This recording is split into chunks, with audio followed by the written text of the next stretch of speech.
தண்ணீர் டிவி பார்வையாளர்களுக்கு வணக்கம். நம்ம சேனலை சப்ஸ்கிரைப் பண்ணாதவங்க சப்ஸ்கிரைப் பண்ணுங்க.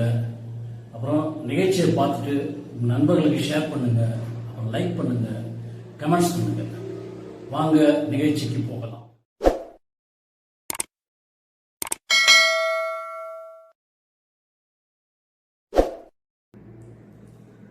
வணக்கம். இன்றைய நிகழ்ச்சி ஏற்கனவே சொன்ன ஒரு நிகழ்ச்சியோட இரண்டாம் பாகம். அது என்னன்னு கேட்டீங்கன்னா, மறக்க முடியுமா அப்படிங்கிற நிகழ்ச்சியில இது இரண்டாம் பாகம். போன பாகத்தில் ரங்கராவ் அவர்களை பற்றி நம்ம தெரிஞ்சுக்கிட்டோம். இப்ப இந்த பாகத்தில் யாரை பற்றி தெரிஞ்சுக்க போறோம்னு சொன்னா,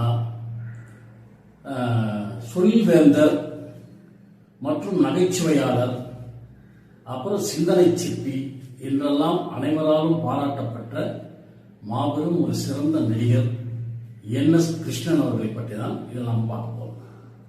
என்எஸ்கே அப்படின்னு சொன்னா எல்லாருக்குமே தெரியும். அவர் தான் என்.எஸ். கிருஷ்ணன். அவருடைய முழு விளக்கம் என்னன்னு பாத்தீங்கன்னாக்கா, நாகர்கோவில் சுடலைமுத்து கிருஷ்ணன் அப்படின்னு அர்த்தம். நாகர்கோவில் பக்கத்துல ஒழுகனஞ்சேரிங்கிற ஊர்ல சுடலைமுத்து பிள்ளைக்கும் இசக்கியம்மாளுக்கும் மகனாக பிறந்தவர் தான் என்.எஸ். கிருஷ்ணன் அவர்கள்.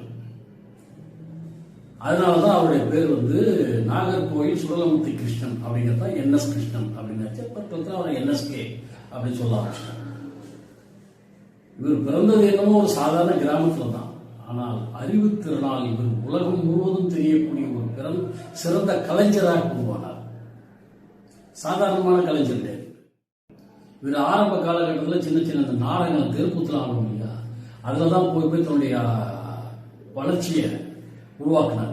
நடிப்பு வளர்ச்சி உருவாக்க ஆரம்பிச்சார். சின்ன சின்ன தெருக்கூத்துல ஆடிட்டு அப்புறம் வில்லு பாட்டெல்லாம் பாட ஆரம்பிச்சாரு. அப்புறம் நாடக கம்பெனிகளில் போய் நடிகனா நடிக்க ஆரம்பிச்சாரு. அது மட்டும் இல்லை, இவர் சொந்தமாவே எல்லாத்தையுமே செய்வார்.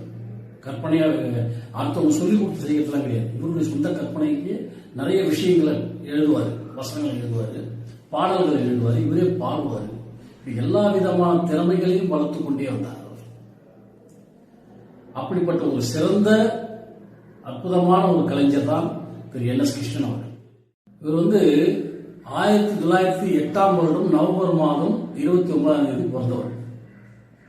1908 பிறந்து இவர் நடிச்சு ஃபர்ஸ்ட் வெளிவந்த படம் 1936 சதிலீலாவதி. சதிலீலாவதியில் நடிச்சதுக்கு அப்புறம் 28 வருஷங்கள் சினிமா துறையில இவர் ஓடிச்சு நிறுத்தினார். மிக சிறந்த கலைஞராக அனைவராலும் பாராட்டப்பட்டார்.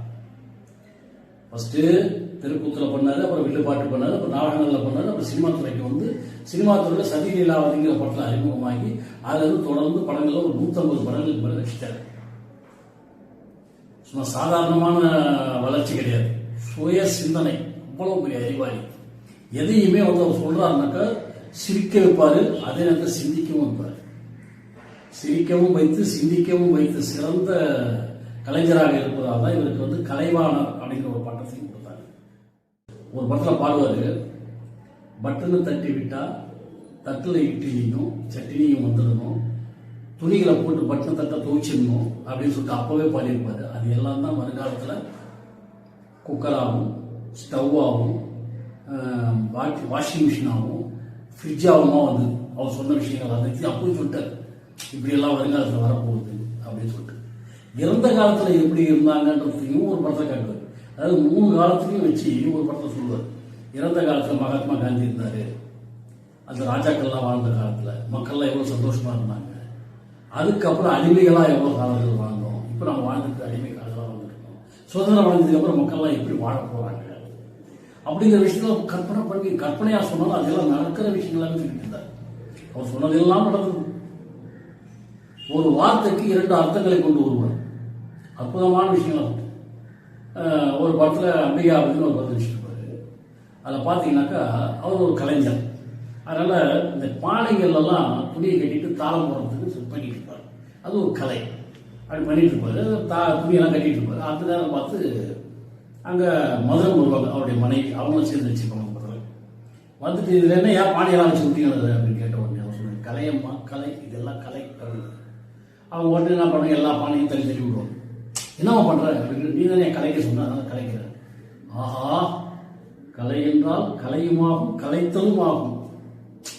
அப்ப மலை என்றால் மலையுமாகும், மலைத்தலும் ஆகும். நிலை என்றால் நிலை, வாசப்படி, நிலையுமாகும் நிலைத்தலும் ஆகும். அப்படிங்கிற மாதிரி ஒரு வார்த்தைக்கு 2 அர்த்தங்களை சொல்றது. எவ்வளவு அற்புதமா யோசிச்சுக்கிறார். இப்படியெல்லாம் யோசிச்சு நிறைய சொல்லி மக்கள்கிட்ட ஒரு விழிப்புணர்ச்சி கொண்டு வந்தார். பயங்கரமான விழிப்புணர்ச்சி கொண்டு வந்தார். அதே மாதிரி இந்த கவர்மெண்ட்ல வேலை செய்யறாங்க, அவங்கள பத்தி ஒரு விஷயம் சொல்லியிருப்பார்.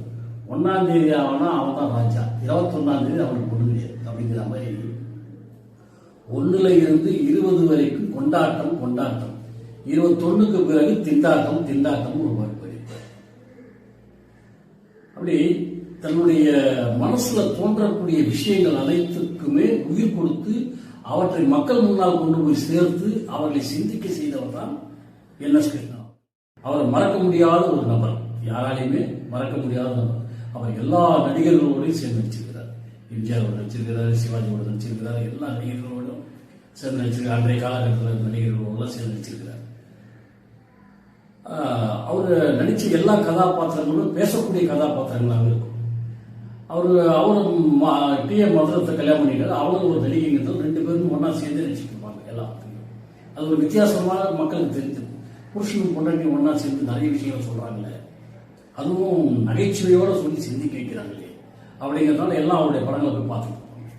அப்படி அவர் 28 ஆண்டு காலம் சினிமா துறையில் இருந்து இந்த மக்களுக்காக பல விஷயங்களை சொல்லி சிரிக்க மட்டும் செய்யாமல் அனைத்தையும் சிந்தியுங்கள் என்றும் சிந்திக்க வைத்து தன்னுடைய வாழ்க்கையில் கிடைத்த பணங்களை எல்லாம் தனக்காக 1% மட்டும் எடுத்து மீதி எல்லாம் தானமாக கொடுத்தவர். சினிமா துறையில வள்ளல் அப்படிங்கிற முதல் பேர் எடுத்தவர் என்.எஸ். கிருஷ்ணன் தான்.